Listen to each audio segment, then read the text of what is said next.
Okay, welcome back after lunch. I hope everybody had a great time chatting with people. I was already very concerned about having the slot after lunch. It's a tough slot, and it's even tougher after that amazing talk we had before lunch. So if we want to give one more round of applause for our speaker before lunch, I hope you all enjoyed him as much as I do. It was amazing. So it is a tough slot, but I think that we will be fine because what we're talking about today is something that every person in this room cares about, and that is the people. How do we get the most out of our people? I always, when I do any of my classes at Southeastern, I tell them that you guys are learning about business, and they all complain, you know, accounting is so hard, finance is so hard, and I'm like, you know what's hard? When you get out of school, the hardest thing you're gonna have to do is manage people. People are hard.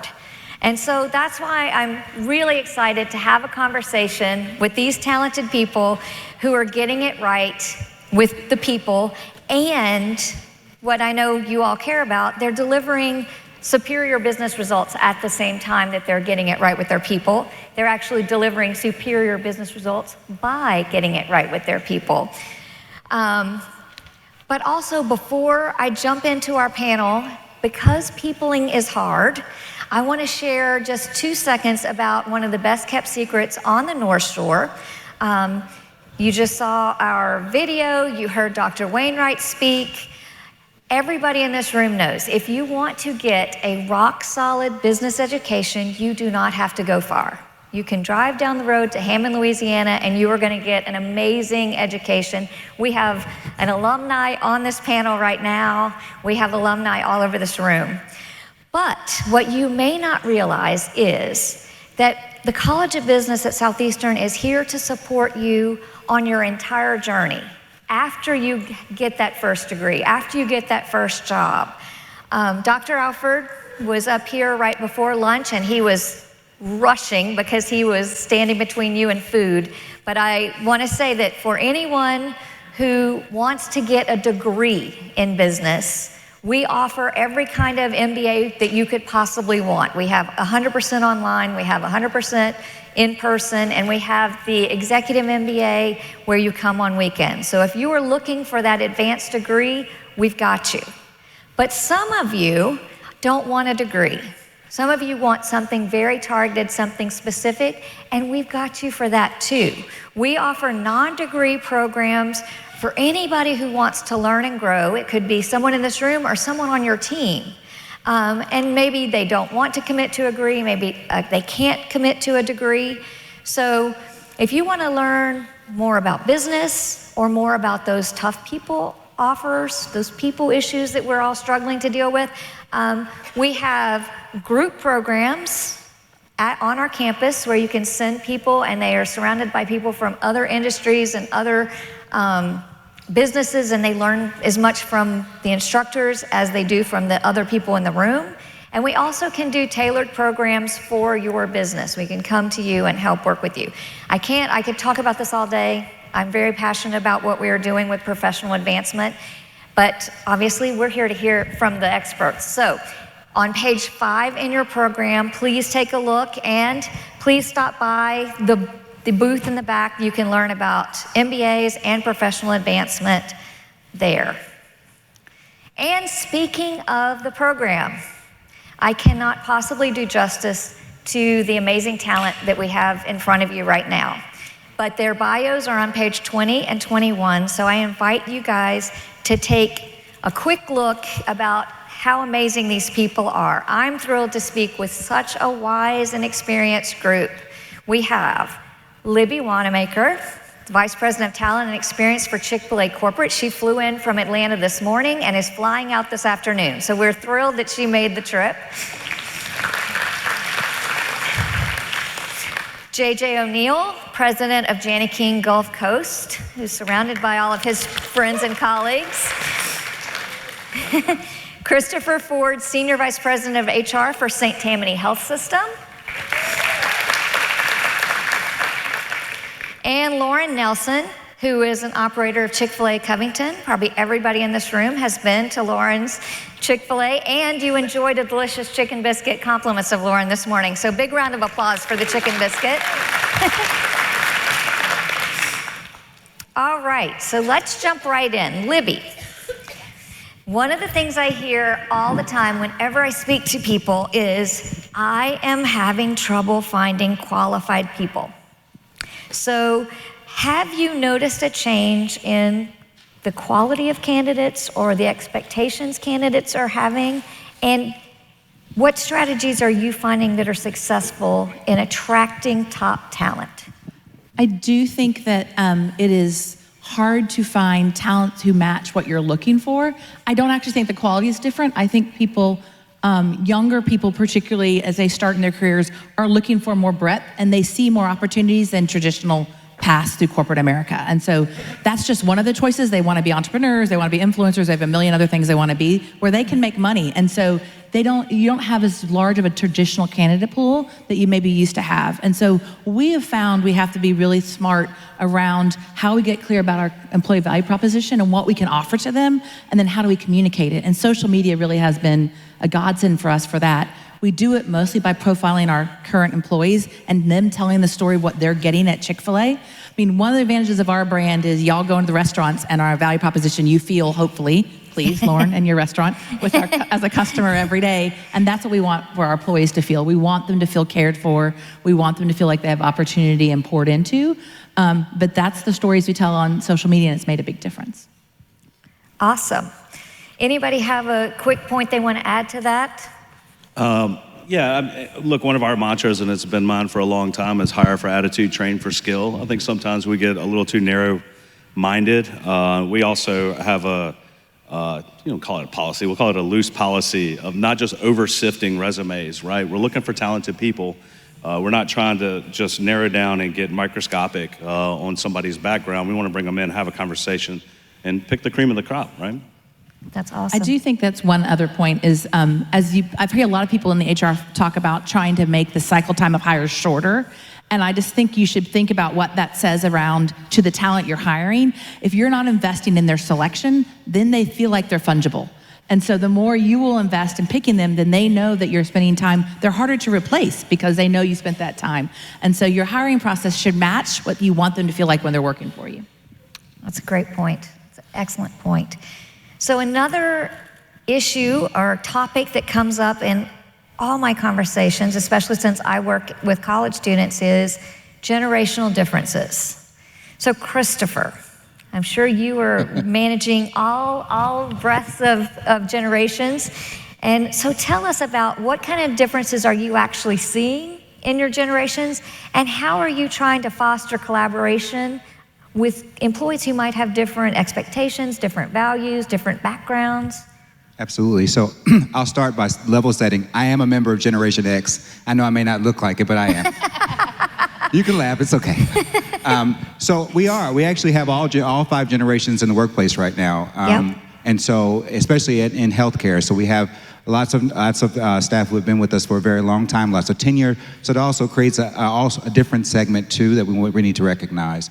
But I think the biggest thing to understand with the differences is beyond what they actually are between the generations, is that it all starts with a common ground and how they can work together. And you have to start with that piece first. It is the mission of the organization. That's the common ground that you need to start with. When you get into the differences, mostly it's about how they like to communicate or be communicated to, what's important to them. So we talk about our baby boomers, our Gen Xers. Those are going to be longevity in the organization, stability. We talk about your Gen Zs, it's going to be lifestyle balance and what's in it for them and what that freedom is for them. And so you need to be able to communicate that message and communicate it in different ways. I know a lot of times we hear that print is dead, but print's not dead for certain generations. So you still need to keep those things alive. But at St. Tammany, we have multiple ways to communicate with colleagues. We have our print notifications that go out via US mail. We have a Lifeline, which is our online posting board that we use. We have email, and we even do text messages. And when people have the option to turn it off, I can hear the groans already.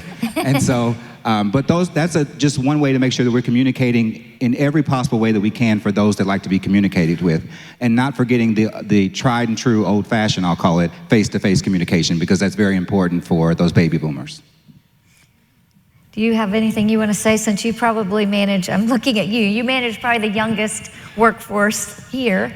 We do have that difference in our workforce, is that we work with team members as young as 14 and 15 years old to people who are part of the baby boomer group. And so for us, I think I would just go on the commonalities. You know, every team member responds to feeling seen. Every team member responds to showing care and getting to know who they are and building that relationship first. And so I think that we just really focus on doing that with each of our team members, and then also meet those ways that we can communicate, or, you know, those things that look different, especially for recognition. Recognition for different generations looks different. And so we have many different levels of recognition, the way we recognize people in our organization, that really speaks to the generational differences for them. I have a question on that, Tonya, just for you two. Do you find that, even when keeping with the core mission of the organization, but that your management approach or style is unique depending on the generation? Do you encourage that with your managers? Absolutely. So I would say something a little controversial in the room. So when you're talking about your Generation Zs, that is the generation of everyone got a trophy. So they like to be recognized often in public. You know, they want you to put it on the billboard, put a sign in the parking lot. Thank you for coming to work today, recognition. Whatever, yes.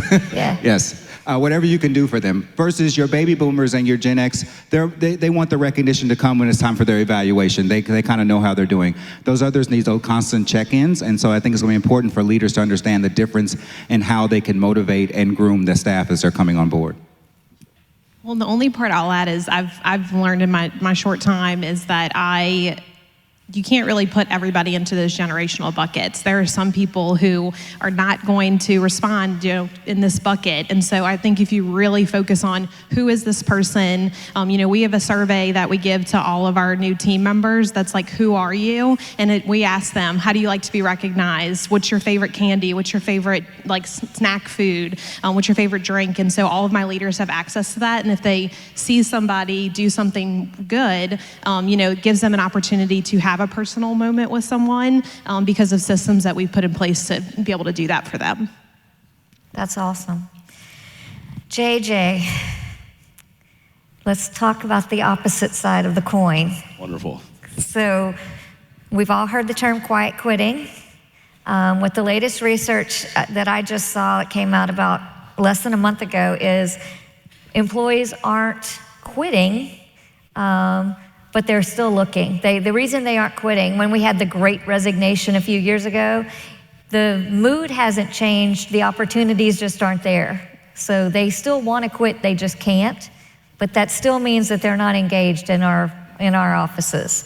So what signs do you look for to say this person is disengaged, and what do you do? So I think everybody knows, right? Well, first of all, real quick, and this is a 100% participation activity. Raise your hand if your organization hires people. Come on. I know it's post-lunch, but it's my favorite time to talk. All right, raise your hand if your organization hired somebody this year. And raise your hand if you lost somebody this year. Anybody. Okay.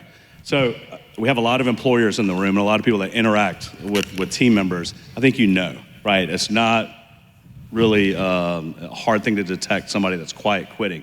You all know it's not necessarily even an underperformance thing either. It's somebody riding just below the line. It's not a super underperformer. It's somebody riding just below the line, doing just enough to maybe not get fired, maybe keep their job for a little bit longer. Now, there's something that's even more expensive than quiet quitting in my mind. I was talking to a colleague last night, and we talked about fast quitting. And he has a connection with somebody at Lowe's Home Improvement. I think they have 60,000 employees. Last year, fast quitting cost them $800 million. That's real money, right? These are people that are coming in and going out the door quickly. So to me, it's just as dangerous, and they're both solved with the same thing. I think we're getting away, and I feel like we do a good job of this in our organization. It's okay to build culture, but it's good to build culture, but it's also okay to build a performance-based culture, because it does a lot of things for those employees that may feel disengaged. If you outline clear metrics, have a clear understanding and a clear path of how to achieve them, they understand their impact on the business. They become part of the team. I think you have to draw these things out in your employees if you want them to be around long term. And I'm happy with where we are. We have 25% of our team have been there 10 plus years, right? And half of those have been with us 15 plus years. Everybody knows what they need to do every day. Everybody knows their impact on the business, and they know their team's impact. And they're willing to raise other people up. I think if you have clear defined goals, clear defined mission, and a clear understanding of what your role is in that organization, it makes quiet quitting a lot harder, right? And it makes the people around you help identify that. And the last thing I'll say about it, technology, which I'm a big, Chance Casey will tell you, I ask for more all the time. I'm a big proponent of it. It's creating separation between us as managers and leaders and our team members. It's easier to send an email to have a coaching conversation than it is to go sit in their office and have a conversation with them. And we have to stop doing that. We have to start engaging with our employees, talking to them, finding out who they are, finding that they don't all fit into buckets. But how can we better help them, give them everything we have, and if they still fall short, then we have a decision to make. Anyone have anything else they want to add on building engagement with a disengaged employee? I do think it's interesting in the way where people are working and working from home more and all of the, do I work 100% from home? Right. One of the things we have done is we've really not focused on the time in the office, but the reasons you come to the office. And what are the kinds of meetings that we want you to have face-to-face, and what things can be virtual, and what things don't really matter. And it's just been an interesting in this quiet quitting piece, because we have certain things that you have to do live. And so it is a personal check-in that I think right after COVID probably didn't happen as much, and it was easier to quiet quit because you didn't see people. But now there are certain kinds of meetings, and so our folks come in the office 8 days a month. There's a lot of flexibility, but it's based on the meetings they have, and it's really made a huge difference. So it's another way we've combated it. Yeah, the research would say that some of the least happy people in organizations are people who can do things at home and aren't allowed to. So it's not that everybody wants to work remote, but I think everybody likes that little bit of flexibility at times for certain things. And generationally, we found our Generation Zs, the younger, want to be in the office more, weirdly. Maybe it's also life stage if you don't have kids at home and things, but they crave the community that work provides. I agree. All right, so we're going to build on this conversation and talk about retaining our employees. There's a thing that people say to me all the time is, what do you do if people will leave your organization for 50 cents more an hour or 25 cents more an hour? And those are real questions that we're wrestling with. So I'm going to throw it to Lauren and Christopher to talk about non-monetary things that you do to retain your employees and how you create that workplace culture that fosters staying. So I would say, I've been lucky enough. I was grown up, most of my work experience has been in Chick-fil-A. And our founder, Kathy, always spoke about customer service and, the simple things that gave us really great customer service, showing care, being attentive, proactive with people, and generous. And I think for me, something that's always stuck with me that he said is it's a lot harder to get a new customer than it is to retain a customer. And I have that mindset applied to my team members. It's a lot harder for me to get a new team member than it is for me to retain a team member. And so I would say that one of my philosophies in terms of non-monetary factors for retaining employees is just making sure that we're treating them as well as we treat our customers. And there isn't a separate standard for, this is how we treat a customer, but then when, we're behind the counter or in the kitchen, we're treating our team members any differently. We use the same things that we do, eye contact, smiling, that we teach our team members to do with our customers. Those are the conversations I'm having with my leaders. And I think those are the things that really cause someone. I've had team members tell me in my team member check-ins that, the time that they spend, the family atmosphere that we have, and granted, we're just 100 team members in our restaurant, but the atmosphere that we create causes them not to even go look for what else is out there. Now, I do think there's something to be said about having a competitive wage. You can't expect no one to go looking or to hear, if your wage is not competitive. That is a big factor in it. But I have had team members tell me that, they're very happy where they are because there's so many other benefits that they get aside from just the monetary benefits. And I would just add to that it's really about the culture. In healthcare, resources are scarce, and so is qualified talent is scarce as well. And you can almost pick any modality, any job in healthcare, and you're going to have a scarcity. And so that creates that one-up, right? Every other organization is going to do 50 cents here, $1 there, sign-on bonuses here and there, but that really doesn't inspire retention. It doesn't keep people at an organization, and only until the bonus time runs out, right? And so you really have to focus on the culture of the organization, as you were talking about, but you also have to focus on what are the other things that we can do for our colleagues? What are the wellness benefits that we can provide? That's especially important for those entering the workforce now. What is the climate like in the workplace? What kind of incentives and retention things do you have going on? What kind of recognition programs do you have going? So there's a lot of things that you can do that are truly non-monetary, even just as plain as saying thank you and cleaning up the culture that you have. That's one thing I do want to talk about. Earlier, the speaker was talking about the employee that takes up the oxygen in the air. That's the fastest way for other people to leave the organization, right? So you got to clean up your org too. So that's another non-monetary way that you can inspire retention without always increasing the dollar. Yeah, I'll just add one more thought to that. For us, we've really focused on being very clear about what the job is, because this is a turnover play. It's not a getting people in the door play, but we're very honest about the job and what it requires. And you will be outside taking orders in the middle of the summer in Louisiana. Like, we're very upfront about that. And then we give them very clear, platforms for this is how you're going to be evaluated. This is how you can grow in the organization. And so all of those things help them see a future with our company. It doesn't feel like it's a behind the closed door conversation, but they also see it played out. It's not just something that's on our website. They see those meetings happening, at the 60-day mark, the 6-month mark, the 1-year mark, with the high-level leaders in the business, asking them how they're doing. What do they think about being part of our organization? And I truly feel that makes them feel a part of what the outcome of their future is going to be. Yeah, I love that you built in the development piece. JJ? Yeah, I can't help it. I always have to talk. Sorry. I love it. Look, what I was going to add to that, particularly in terms of retention, but culture is that culture is a contact sport, right? I think we talk about it a lot, and we talk about it in the leadership rooms. I know in our conversations, it's constant, right? And we talk about it with our team, and we spread 4 states. So we try and echo out that culture so that it can permeate through those other regional offices, through our leadership teams there. But it's a consistent part of conversation, and how are you engaging with your team members? Because if it's not a contact sport for you, then it's just something written on paper, it's something you're posting on Facebook, and it's not a real interaction, and it's not creating any value for your retention. And right now, and I'm pretty sure y'all are teaching this in school, are y'all telling students once they get into a career to job hop? Because they're being told that, well, if you can find a better opportunity, move fast and often early in your career until you can find a higher level settling place. That's hard to fight because they have access to more information than they've ever had. One click and I can apply to 60 different jobs across anywhere. Some work from home, some in office. So I think we have to create that environment that's welcoming, that's inviting, they make an impact, like I said earlier, and can do real work, right? Be a real part of a real mission. If I could, I'm sorry, just add quickly on the development piece.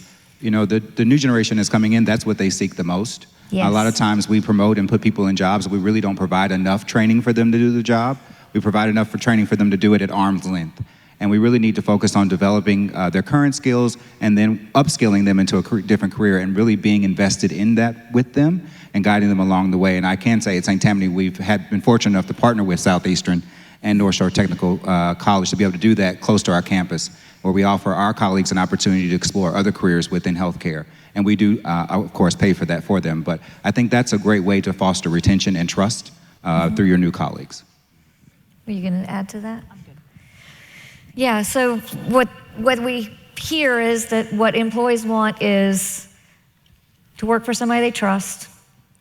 They want to feel like stability, like my job's going to be here, and hope for the future. I can grow, I can develop. So all the pieces you guys touched on are exactly what employees are looking for.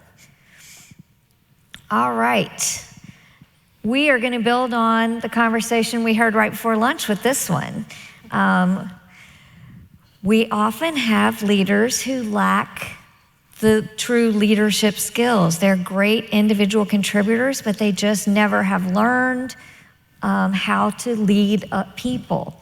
So how can organizations support the development of strong leaders? And I would love to hear an example of someone who you've seen do it, how they came from being a good individual contributor to being a great leader. So Lauren, do you want to start? Sure.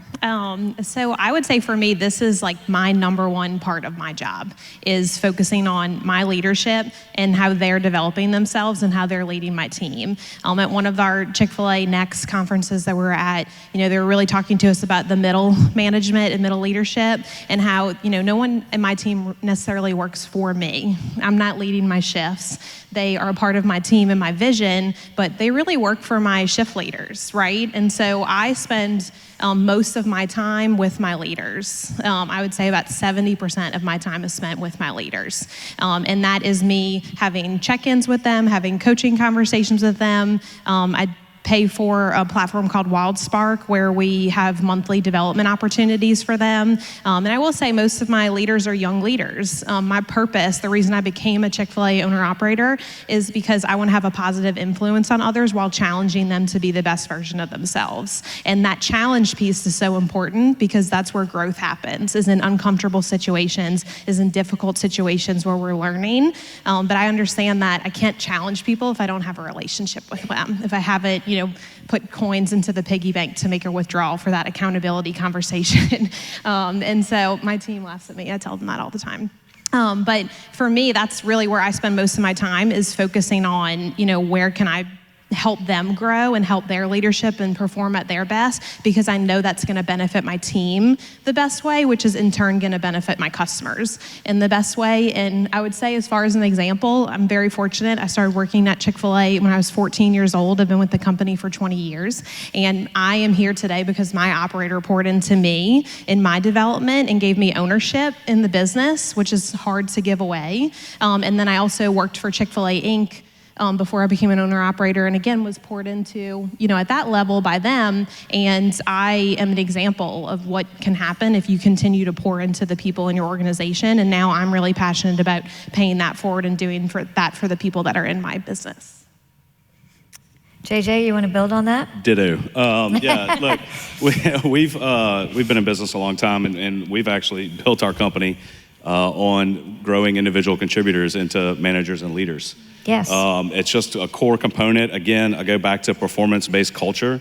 It's just a core component of who we are. Now, we do occasionally, we hire outside in, external, bring in professionals, bring in talent, but majority of our people and our leaders and our managers, that's where they came from. And look, we certainly, sometimes that's not always the best choice. Like we used to say, the worst thing to do is give your best salesperson a business card and call them a manager and think that that's going to be okay. Right? You have to pour time, energy, and effort into them to ensure that they have the skill set or can learn the skill set to become a good manager, because you have to be able to understand your team, all the things we just talked about earlier. And you can really scorch earth with a bad manager if you let them sit there and rot long enough. And I've had to learn this lesson, and I'll tell you, pull that chute fast, right? Especially if you've poured everything into that person that you can and you tried to make them a good manager and it's just not working, all it's doing is poisoning your team. So my lesson learned on that is pull it out quick. And look, on the individual contributors that become managers, become leaders, I was one of them. It is, the question got asked of Colonel Gordon, it's repetition is the mother of all skill. It's learning through life lessons. Sometimes that is the best training you can get, right? Because you can learn a lot in the classroom, but you learn more from the people around you, and you learn more from situational awareness. So we're not opposed to that. We built a company on it, but it's a tough line to walk, for sure. I think one of the hardest things is new managers see experienced leaders and think they need to be like them. And they've been doing it for a lifetime. And right. This is new. And so we talk a lot to our younger people, newer people leaders about it's okay to tell your team that you're learning and that you're going to mess up, and be really enroll them in your own success and admit when you make mistakes. It's going to make them better, but it also frees them up to not feel like this perfection that they see from other leaders. Yes.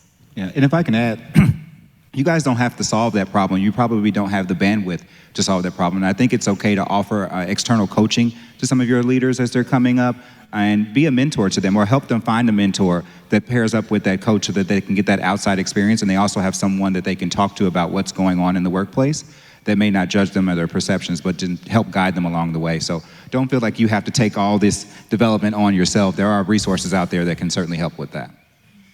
Yes, you can send them to a leadership development program at Southeastern, for example. If only there was something local. If only there was a solution. Good plug. That was great. All right, so Let's talk about an issue. It's another one that we're hearing a lot of, and I'm always reading the research. It is an epidemic in society right now. Mental health concerns. We have more people who are struggling with mental health issues than we've ever had in the past, and obviously that doesn't happen at home. It happens at work. So, Libby, can you talk to us about how you guys are responding to these increased challenges that we're seeing in our employee population? And what role do leaders play in creating that culture that supports mental health and well-being? So we certainly have not gotten this 100% right. And if y'all have someone who has, please send them to me because I'd love to learn from them. But one of the things we have found is we have implemented a program with a company called First Stop Health, which allows us to have virtual health coaches, and they can be on any element of wellness. So it can be physical, spiritual, emotional, nutritional, any kind of space, and it's available to all of our employees and their spouses. And really the spouses have been a really interesting thing for us because sometimes the stress you're seeing at work is because at home things are not going great. Mm-hmm. And it's all virtual or live, 100% included in their healthcare costs. And we have about 60% of our employees have signed up for a coach of one kind or another. Now they don't all use it and finish it. I mean, they haven't all stuck with it, but it has been an amazing piece that when you talk to folks who have struggled, it's been somewhere they feel safe to go, who can help them. Those coaches also can connect them with healthcare professionals if they need more intensive things than they're prepared for. That is also within our network, so they don't feel less lost of what to do. So that has been one thing that's made a big difference. We also have someone on site. Our offices are unique in that all of our employees work in one location. So when they do come in the building, most folks are not, no, I mean 95% are in our space. And we do have an on-site counselor. And so if there's something that happens in the moment that we need some help with, there is someone who can step in and help with that. Now I know that we're just lucky to have that. It's not what everyone can afford. But those kinds of things have made a difference. But people leaders are really where we have found the biggest way to help folks avail themselves of those resources. And people leaders have a hard time with, they don't know what to do when they encounter mental health issues. Right. They're so scared they're gonna say the wrong thing legally or just to embarrass the employee and don't know what to do. And so we have a lot of conversations around, you can be honest and say, I'd love to help you, I don't know, how can I help you?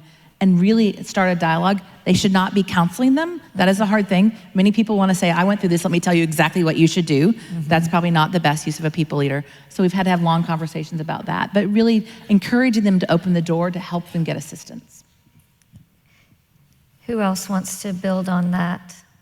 I'll add from a smaller franchise location level that earlier the question was asked of non-monetary benefits, and I will say that for me, in the last 3 years, we partner with a corporate chaplain agency, and I have had more comments from my team members on that benefit than providing health insurance, any other kind of benefit that I provide in my organization, because that person is in our company, they feel like another part of the team, and they're checking on them, and so that allows my leaders to care for the business and to care for the day-to-day things that come up. When those larger life things are happening to them, we acknowledge them, and we want to make sure we see, hey, I see what you're going through here. I'm going to give you that grace that's needed, but at the end of the day, we still need to make sure that we take care of the business as well. And how do we find that medium? And I think having that representative, and then just again on the smaller scale level, there's plenty of opportunities out there, with healthcare where you can do the one price and all of your team members can do the virtual calls. Something like that has been, again, tremendous for, my employee population, which is lower income population. Being able to provide something like that, not just for them, but for their spouses and their family members, is really a life-changing thing for someone in the restaurant, fast food industry. Absolutely. Well, I think we are ready to open it up to questions from the audience, if we have some over for our team over there. Can you hear me? Okay. As AI becomes more prevalent, what strategies do you think businesses can use to integrate AI into business, but while addressing concerns about job security and displacement? Yeah. You want to go? Yeah, I could take a quick go at it. So I think the biggest thing for employees to understand is that AI is not going to replace all of the jobs. It's just another evolution in technology. If we think back to when the computer came in and kind of took over from the typewriter, it really didn't replace the jobs. We're still working, right? It probably seems like it's more work, but we're just working in different ways. And so I think what's important for employers to communicate to their employees is that we're going to work with you through this AI transition, and we're going to make sure that you understand it and you understand the work so that you are here to do the work going forward. Because there's still going to be people that need to do the work. It's just going to change in the way it actually happens. And I think that's the important thing to get across the staff. Yeah, and I'll echo that. I mean, if anybody, and I've been asked, but if anybody were to ask me, AI is here to help enhance your job, not replace you. I mean, people are our biggest asset. We will always need them. Now, it may change your job function, but it should take away the menial tasks that create headache and heartache and stress and anxiety. It should take away all the little stuff so that we can concentrate on the big picture things, the strategic approaches. So it's an enhancement tool, just like a computer. We talk a lot about how your 9 to 5 should match your 5 to 9, and that when you're home, you have access to ChatGPT and all kinds of things, and it hasn't eliminated all your work. It's just made things be easier. And so when you think about what it would be at the office, it's the same idea. That's awesome. But if I could add, just as from an employment standpoint, I would caution you, though, as you're using it to make employment decisions or anything like that, from an employer standpoint, you do need to be careful, and I would seek advice from those in the field to make sure that you're compliant with those things. Yeah, that is great advice. You need to be careful when you're using AI to make people decisions. Take that away from this conversation. So what else do we have from the audience? So we had a question, actually a couple of questions, kind of related to maybe the genesis of the my pleasure mantra around Chick-fil-A, and then maybe a related question for the rest of the group. Can a leader be too nice? Well, so I think it's interesting the way our business is set up. People always ask me, because I lead HR for Inc., do I teach everyone how to say my pleasure? And truthfully, I don't, because the way our system works is we hire operators and they train their staff to do what they need to do. And so it's a fascinating thing that we do not have some mandate that requires everyone to do it. It is actually a business strategy that works and illustrates what we mean by our customer proposition. And so it is one that's really interesting, but it goes back to Truett Cathy, who he led with hospitality at all times. I mean, he would talk about how, it takes nothing to give someone a smile. And that's who he was at his full capacity and full being. And he actually was the one who had to say my pleasure, and he would talk about it. It took like 3 years for him to get the whole, maybe longer, Lauren might know better, to get the whole chain going, but he got there. Yes, as someone who I get this question all the time at the restaurant. Oh, they didn't say my pleasure. Are they in trouble? No, they are not.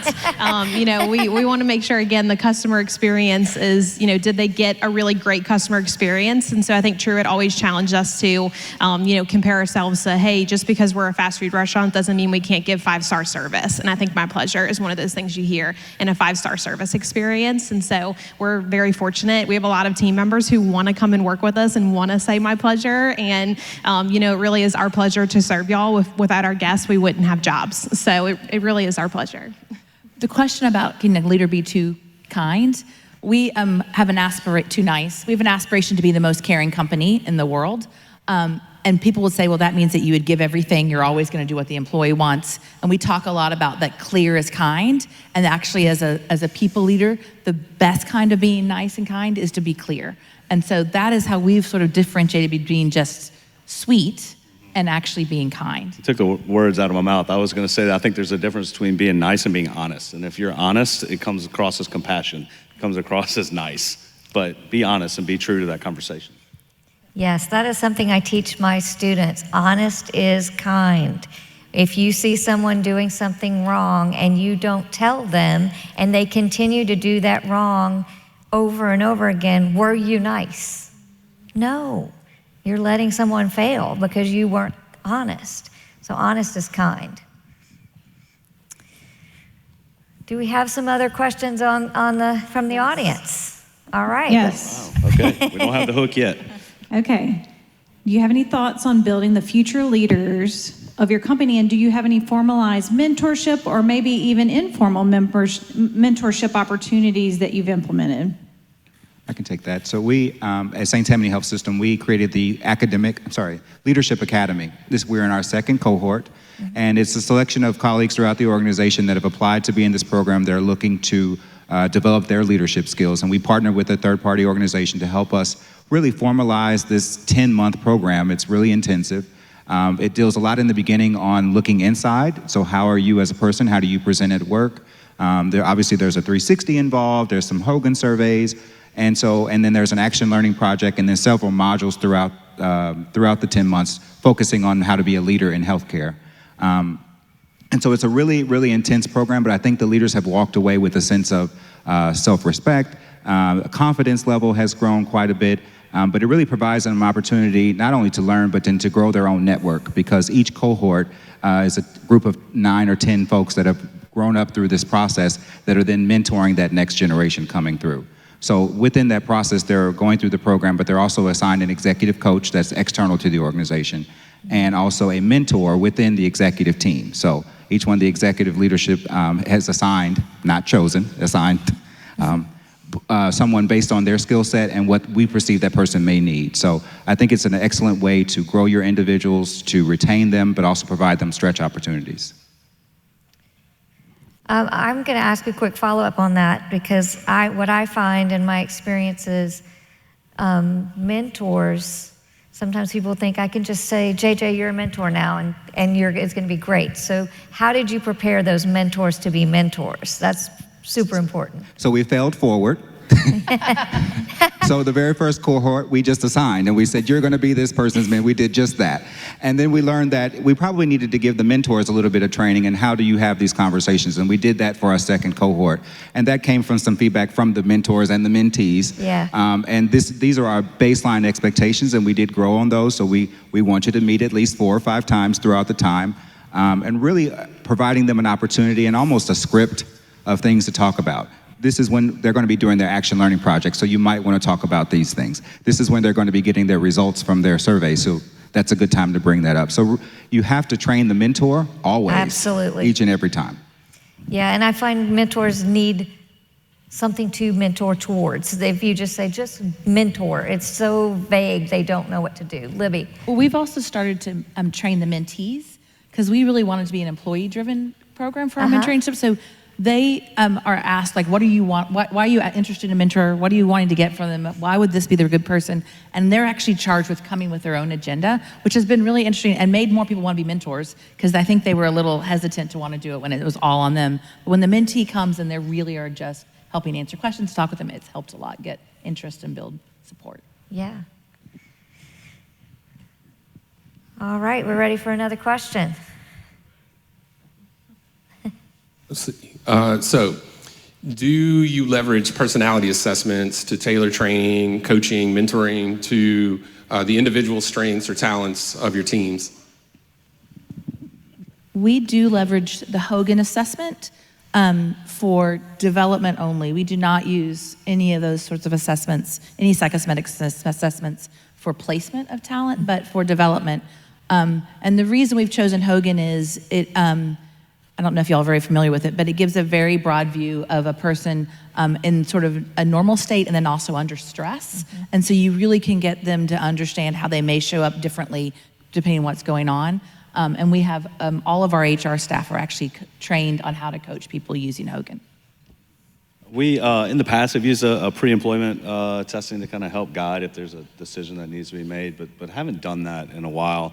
And have routinely, though, leveraged testing, in particular communication styles, with our management team and up, so directors and leadership. And we found that to be super effective because, one, it's hard with our footprint to cast that outward and touch everybody. But two, if we can impact the people that impact the rest of our team and make them a more cohesive team, better understand how each other functions, we find that's more impact to our business. So we do try and step into that. We just don't have anything that's formalized and set up to happen on a regular basis.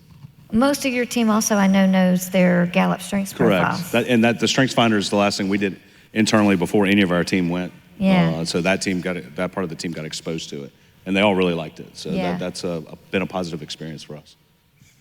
I will say that we don't do it as part of our hiring process, but one thing that I've found with my leadership is, if someone's a good fit culture-wise, I do my best to figure out how I can make them work in my organization. And so, we'll use Working Genius, different platforms. If we feel like, hey, this person's not performing, we feel like we've hit that mark of being clear, but is it that maybe their strengths don't lie here and they're feeling burnt out in something that they don't enjoy, or they're just not necessarily utilizing their strengths? Could we repurpose them in a different way? And those type of assessments have been really good just in terms of moving, the right people into the right fit for them. And I would encourage you to work with your leaders on interview training and techniques to get at the personality traits that you're looking for. Oftentimes, candidates will click off of an application if they have a 150-question survey that they need to complete. And so we have, as an organization, also backed away from the personality assessments on the hire. All right. Okay, how do you all encourage and reward innovation among your teams?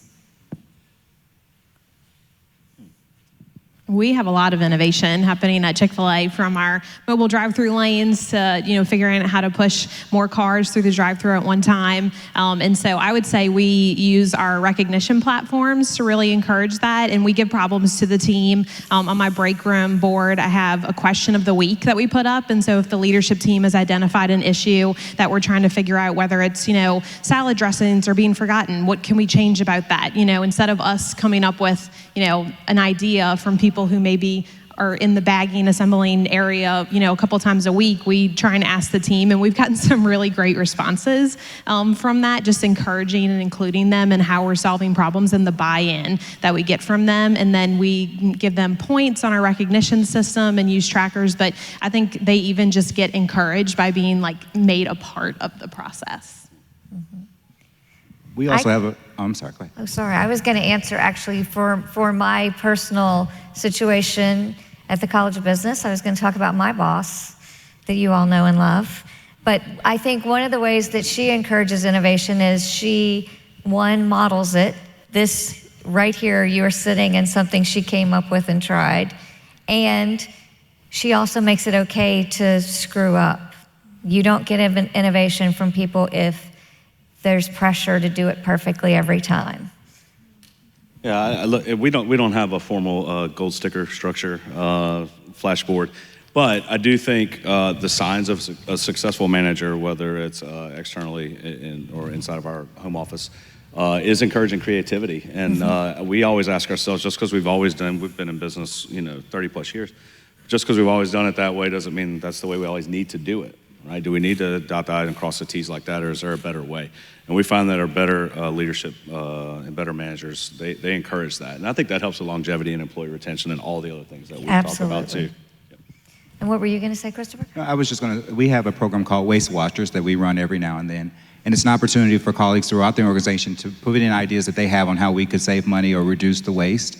And we recognize them through Lifeline and through messages. But then we do have a sort of a contest to see who can save the most, and we challenge our leaders with it. And we make it very public throughout the organization. So, very cool. All right, I think we have room for one more question. Okay. Do you have processes for building trust among your teams with upper management? And kind of related to that, do you think that you would encourage your upper management or leadership to engage with frontline employees more directly? So we do measure this as part of our engagement survey. We ask questions around things like, my VP understands the impact of their decisions on my work, and I trust the decisions of my leaders, and my leaders care about me. And it's been interesting in the past 2 or 3 years, we've had certain departments have had a drop that we hadn't had before.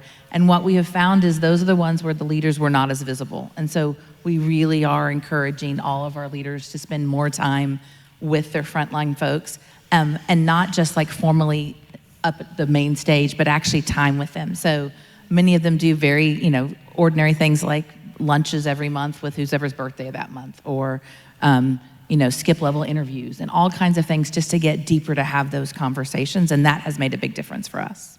Yeah, I think it's hypercritical to have full engagement function kind of built into the part of your business. whether you're spread out geographically or not. And we try and do the same a couple times a year with getting everybody together.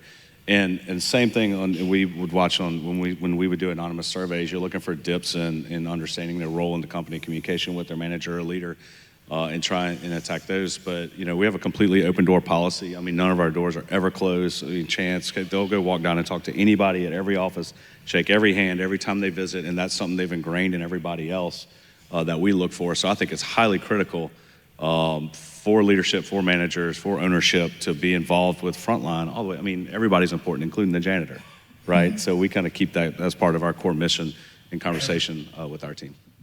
Yeah, we actually encourage it from day one. So our entire executive team meets with orientees on the first day of employment, and we actually spend about 30 minutes with them, getting to know each and every one of them as they get to know us. And we kind of break down the barrier and offer them an opportunity to come and speak to us in the hallways or come and set up meetings or whatever we need to do. But that doesn't end there. We do our senior roundings. During our birthday celebrations that we hold quarterly, the exec team is there celebrating the colleagues, again, providing opportunity for question and Q&A opportunities. So as much as you can, break down those silos so that they can have direct communication with you, because that's the best time for you to learn what's going on in the organization. Well, I think one of the nuggets I like that you said was you have a system for that, right? Because we can all go into the best intentions of, oh yes, the senior leadership's going to meet with so-and-so and so-and-so at this time. And if you don't have a system for that, the chances of it happening are not, it's not going to happen. And so I would say the biggest role of my people leader is that she just owns the people systems to make sure that the things that we have committed to and told our team that we're going to do actually happen. And I would say the consistency and the follow through of the promise that we give them when they start with us is one of the biggest factors of the relationships and the loyalty that we've built in the business. Well, this has been amazing. Let's give a big round of applause for our amazing panelists.